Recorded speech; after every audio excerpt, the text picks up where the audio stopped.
Morning, guys. Just woke up. Um, so this clip, obviously, we've seen this clip. Epic. Elvis Presley in concert. Baz Luhrmann. I think his little clip.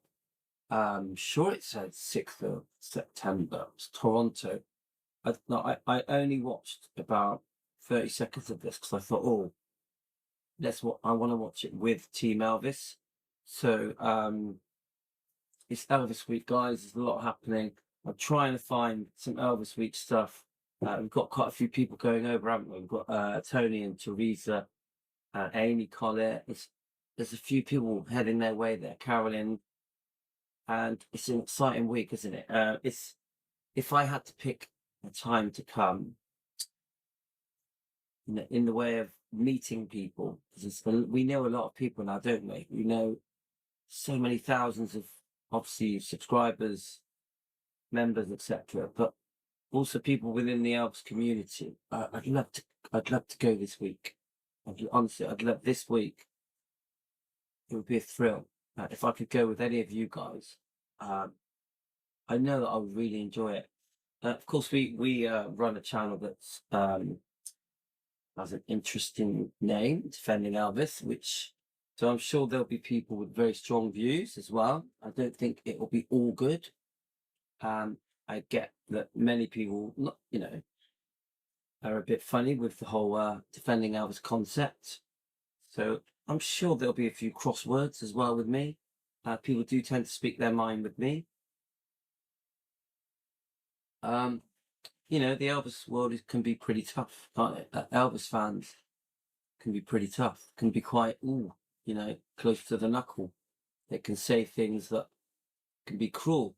Just recently, I've had a few people comment to me how tough it is trying to defend Elvis. And I completely understand how they feel.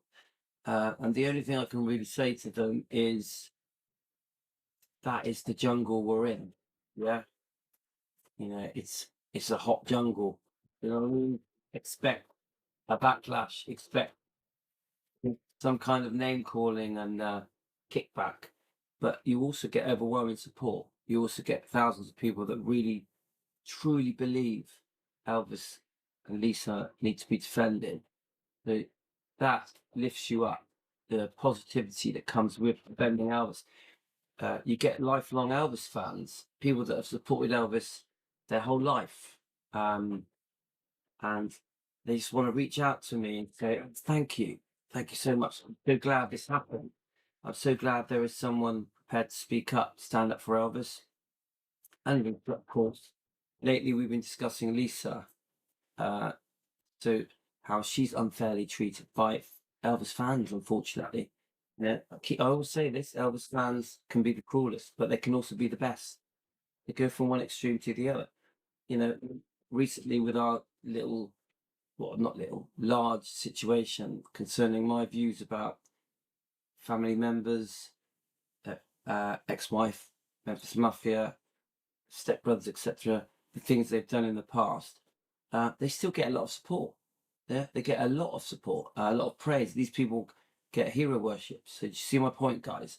So you'll have thousands of people that, because they're in their eyes, they're the next best thing to Elvis. So they really want to be there for them and hero worship them, and chase them down the road for autographs. But at the same time, we'll get the people that are like, oh, thanks. Finally, Elvis is being defended. He really deserves this. And Lisa, yeah, which there is a knock-on effect. Because when we're defending Elvis and Lisa, we're also defending Riley, Finley and Harper. Because at the end of the day, it's their granddad. Do you know what I mean? It's Lisa's dad, yeah? So it's a tough one. So I say to the people reaching out to me saying, I'm having a hard time defending Elvis. You have to make a decision. Is this for you? Is this something are you thick-skinned in a way to deal with this? Because if it's not, I recommend become one of the people that defend rather than trying to be, how can I say it? The problem is when you're the front person like I am like I'm a host of Defending Elvis.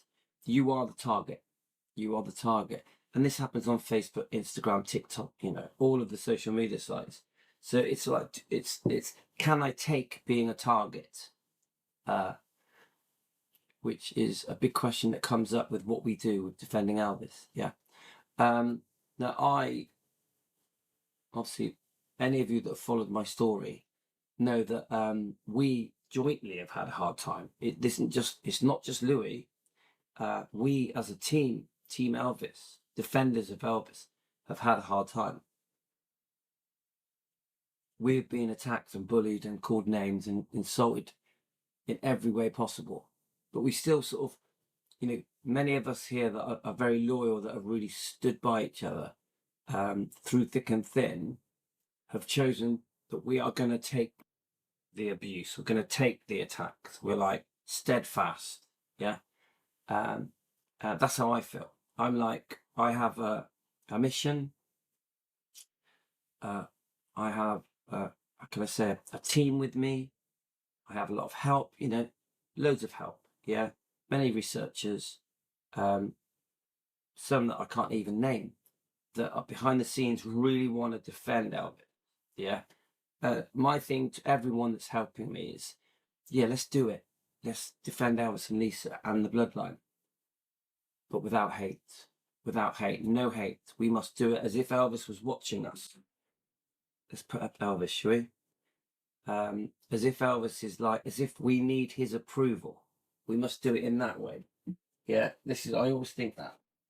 So this is my new thing I've been doing recently, isn't it, guys? I've been like, okay, we're going to defend, we're going to stand up against people, we're going to disagree with people, we're going to stand our ground, but with the approval of Elvis. Yeah, he has to go, yes, I agree with how you're doing things. Yeah, it's a bit like Simon Cowell, isn't it? In the X Factor. We want the thumbs up of approval. And unless I get that, metaphorically speaking, unless I feel how we're doing it is right, I change. So for example, if I make a video and we're exposing someone, discussing someone, and I watch that video back and I think, I'm not happy with that. I don't think Elvis would like that. We've crossed the line. We've been a bit rude. If we ever go like that, which almost never happens, every now and then it's happened, I delete the video. I even sometimes apologize. Yeah. I even sometimes will send an apology. Yeah. We have to do it the right way. So, we've had a few interesting things go on in the last few days. We've blocked a few people. We're going to do things the right way. Yeah. And of course, we all have to interact and share opinions and discuss things, as long as we discuss things in a kind, fair way. A big thing that has come up recently is I don't accept people to force their opinion on me. Now, giving me their opinion is welcome. We discuss it, we go live, we debate it. I think we should do that. But never forced. Never saying, this is how it is. This is how it is. As soon as people start doing that, we're going to fall out. Yeah. Because the truth is, none of us were there. It doesn't matter what research we've done, what books we've read, none of us were there. Even the people that were there are getting things wrong and making mistakes and see things from their point of view. Yeah. Get it, guys? So, let's play this. This is beautiful. And let's see. What I was thinking what we could do is play it. And obviously, it's math. To me, this is big. This is, to me, epic. Obviously, Baz Luhrmann is the biggest thing that has probably ever happened in the Elvis world next to the Baz Luhrmann film. Now, we have strong views about the Baz Luhrmann film. That it's not for everyone. There's many mistakes in it. A lot of the storyline in it is incorrect, in my opinion. But we can't ignore that it relaunched Elvis. It brought in, I would say, maybe even millions of new fans. It was a massive success. I do believe Austin Butler really wanted him to play him in the right way, and it was important to Austin to be as true to Elvis as possible, to capture his essence, capture his spirit. His heart was in the right place. He obviously rehearsed for a long time. He did everything he could to get that role. Austin Butler did. I'm a big fan of Austin Butler.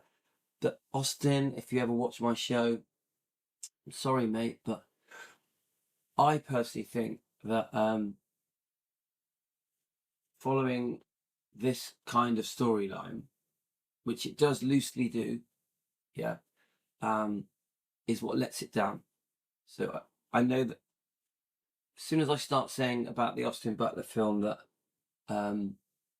it just isn't right, is it? It's not the way Elvis is portrayed through it.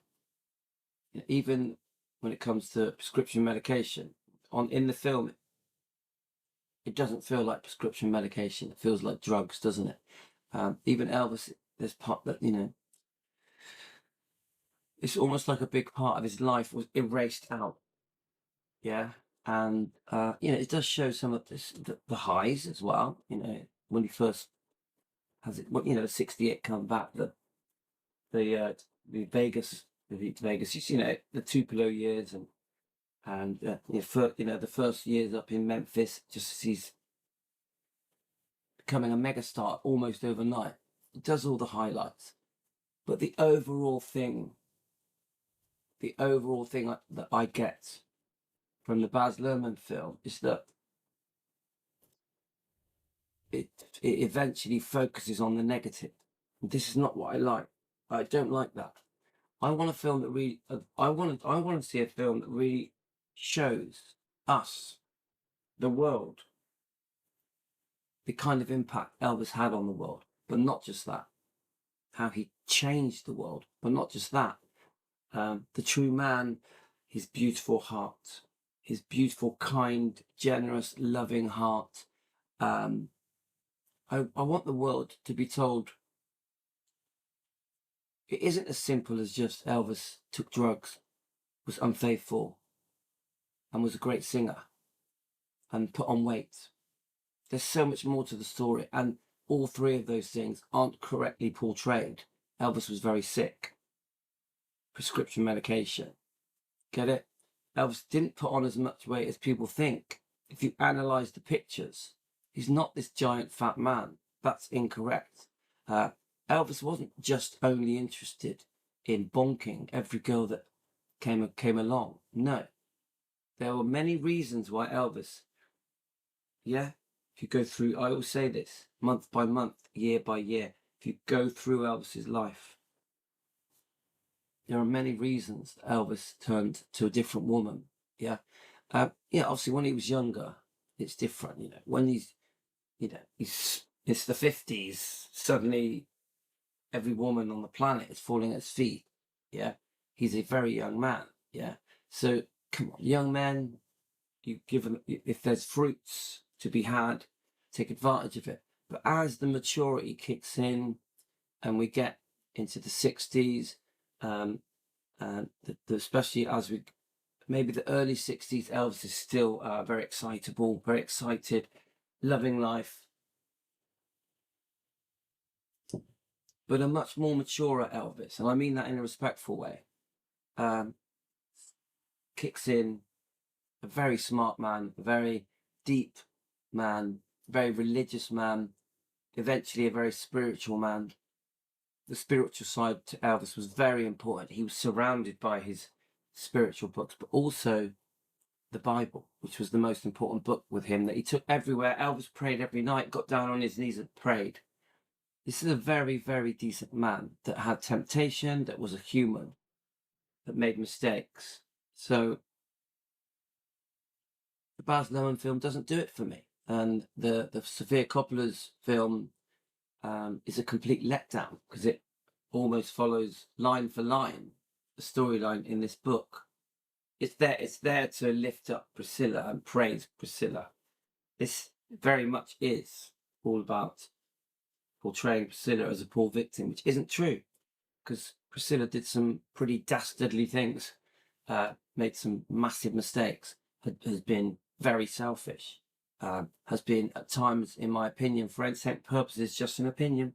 It's a discussion program, not a fact. But in my opinion, I think Priscilla has been very greedy and very cruel. Her self-ambitions, her aspirations, her needs unfold rapidly. A different side to Priscilla comes out, and I think Elvis spots it too late. Too late, guys. So, a very greedy person, but a human being struggling through life. We have to be fair. I don't agree with this thing where she tries to say she was a prisoner, controlled, groomed, told how to dress, do her makeup. I don't believe any of it. I think Priscilla knew exactly what she was doing. Yeah.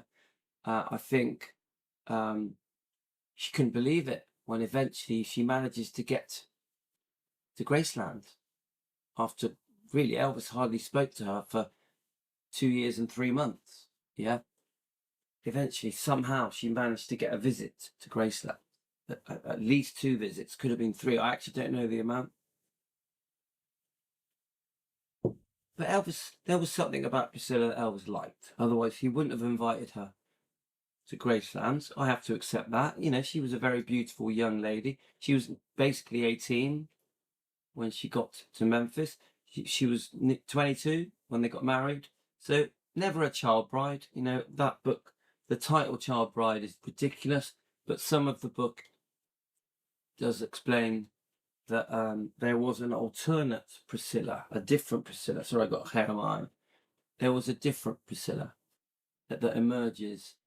There could have been a plan to get to Elvis, to meet Elvis, using Cary Grant. It could have all been set up. There is a very strong possibility that is true. That she may have been this very innocent person that the world thinks she was. And even this situation where she loses her virginity on the night of the wedding, probably not true. Allegedly, for entertainment purposes, Lisa Marie put it in her book, From Here to the Great Unknown, that they had been lovers since she was 18. So we've been told by the world, this fairy tale, fake fairy tale I call it, that they fell in love the night of the wedding. Lisa Marie is conceived, and this beautiful, lovely romance unfolds. And the truth is, it wasn't like that. The truth is, they had a very difficult time. There were long periods of time they didn't even see each other. When Priscilla first met Elvis briefly in Bad Nauheim, no one really knows how often they saw each other. Elvis had other girlfriends. It could have been as long as 6 months, but how many times in that 6 months? Get it, guys? So a lot of things are very unfair. A lot of things are very unfair. It's Elvis. Elvis seems to have been the victim of all of the negative press, tabloids, TV clips, movies, TV series, obviously books. And he's been let down by the people closest to him many, many times. Some of the people we think were really good for Elvis actually were not. Actually were not. They were jealous of him, envious of him. There was even revenge with some people. Once Elvis died, it was people's chance to get their revenge, to get back at Elvis, because he could say nothing. Finally, they could say whatever they wanted. Finally, their mouth will be heard and no one will stop them. No one will challenge them. No one will stand up to them. Yeah? So could you imagine how that feels to someone that's a little bit angry, a little bit upset with you, and you're not here anymore to defend yourself? You can basically say what you want. You can basically say what you want. And no one challenges these people. If anything, these people are encouraged and offered money, which makes it worse, because the more money that is offered in these tabloids and books, biographies, the more people want to share the smut. And some of the smut, in fact, I would say a lot of the smut, isn't even true. It's been twisted and exaggerated to harm Elvis's image, and reputation. And this has gone on for decades and damaged his legacy. So I don't think Elvis is remembered for the right reasons. I'm not, of course, his music is, the way he looked, obviously, a stunning, sexy man, beautiful man, had it all, charming, just had it all. So this latest thing, Epic World, says here, the epic premiere on the 6th of September. Yeah. It's like, that's Elvis. There's a glimpse of the real man. Now, why would someone that was like that be portrayed in such an unfair, cruel way? I really think that. I really wish the world knew the true Elvis. A human being, yes, he may have had many girlfriends. Yes, he may have been unwell and had a problem with prescription medication. Maybe he got a bit puffy at the end. Yeah, his face, his tummy. I wish the world knew the real man. Even that footage, the early 70s, Elvis looking magnificent in his 30s. Remember, Elvis shot to fame in the 50s, but even in his 30s, right up to his 40s, as he approaches his 40s, he still looks fantastic. His interviews are still, he answers the questions perfectly. You look at Elvis's interviews when he's in his 30s, even his later 30s. That man is not off his face, drugged up. This is just a man who loves what he does, loves his gift, the gift he got from God. That beautiful voice and the way he looked, his beautiful personality, his heart of gold, this very charitable, loving Christian man who was raised in Mississippi, Tupelo, by his beautiful parents, in the most simplest way. A man who never forgot his roots. A man who treated everyone with total respect. Very, very kind to everybody, no matter who they were, how rich they were, what colour they were, what job they did, what age they were. So this, I'm hoping, this epic thing that I think is massive, even bigger than the Baz Luhrmann film. I think this is going to rock the world. Epic is going to rock the world. It's too big. There's new footage. Some have said new songs. That Elvis narrates a lot of it. Elvis's own voice is used a lot in this, I've heard. This is going to show the world the true man. That Elvis is very different than this ridiculous, trashy image that is portrayed and has been for 40 years. Very different than the bullshit that people say about him. And some of these people were very close to him, grew up with him, were around him till the day he died. So we have to rise above the fake news, rise above people's need to cash in on Elvis, cash for trash in books and biographies, and see the true man. And let's not judge Elvis just because he had lots of girlfriends, just because he had a need for prescription medication, because he was in pain, couldn't sleep, and very unwell. Let's not judge Elvis based on the fact he put on a bit of weight at the end, and it wasn't even as much as people say, was it? It's been exaggerated. You look at Elvis on his last holiday, he doesn't look fat at all. Doesn't look fat at all. So this is why we do Defending Elvis, because we want the truth out there. We want the real man to be known by the world. And we get a backlash. People try to stop us. We're going to still do it. We're going to still do it. But we must be thick-skinned and we must fight on. And it is a fight. It is a fight because people are trying to keep us down, keep us back, trying to belittle what we do. When Elvis should be the center of everything, and defending him, showing the true man, bringing him back up so we can praise him. Okay, guys, I'm going to play this and then we're going to come back for a part 2. He taught me how 6th of September, Princess of Wales Theatre at the Toronto International Film Festival. It is epic! Elvis Presley in concert. Watch and pray. A concert film, it's not a documentary. It's epic. Watch and pray. Well, I think the most important thing is the inspiration that I got from a live audience. I was missing that.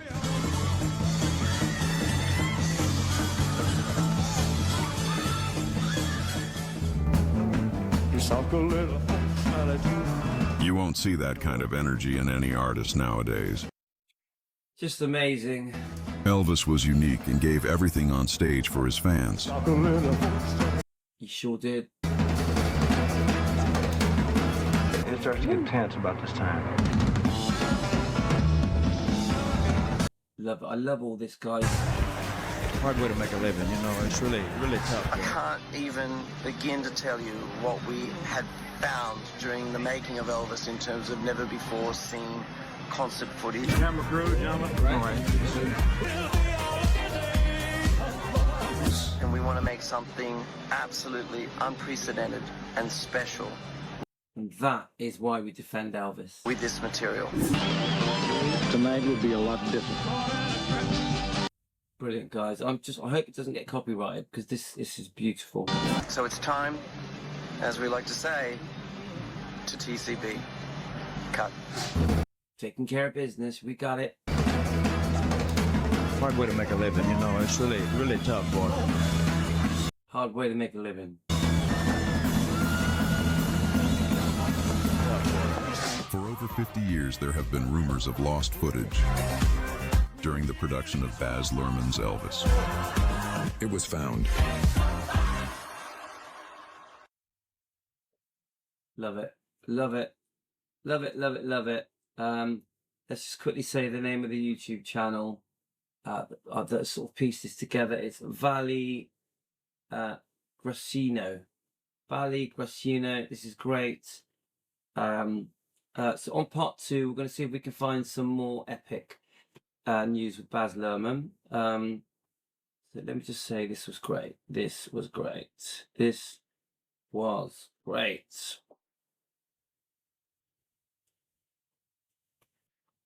I'm reviewing it. I'm reviewing it. Da, da, da.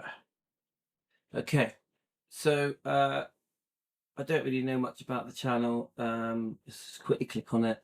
Now some of these sort of channels, they're really good or really bad. Some of them are quite artificial intelligence. So that is when Priscilla wants to be buried at Graceland. So we'll see. We'll see. Sometimes these AI channels can be a bit of a letdown. So a lot of subscribers, guys. 205,000 subscribers. Wow. I think I'm going to check it out. Maybe we'll review a few of these. I think we have already reviewed some of these videos. I especially like the music of Elvis Presley and Johnny Cash. In the life, it was wonderful to have a passion to invest effort, energy into materialization. The result will fill you with satisfaction and joy. Your spirit will see more easily in the dark. You will be more creative and you will want more. This YouTube channel was opened in 2010, but I really started YouTube on April 16th. And they're also on Facebook and Instagram. Okay? Fingers crossed that they keep it positive about Elvis. Yeah? Fingers crossed that they defend Elvis. I'll check it out, guys. We'll see. Thanks, everyone. We'll be back for part 2. Good morning to you. I've only just woke up. Kids are in bed. So we're going to try and find out some more stuff about Epic. And we're going to try and get some more clips of Team Week. Team Week 2025. Thanks, guys. Love you all.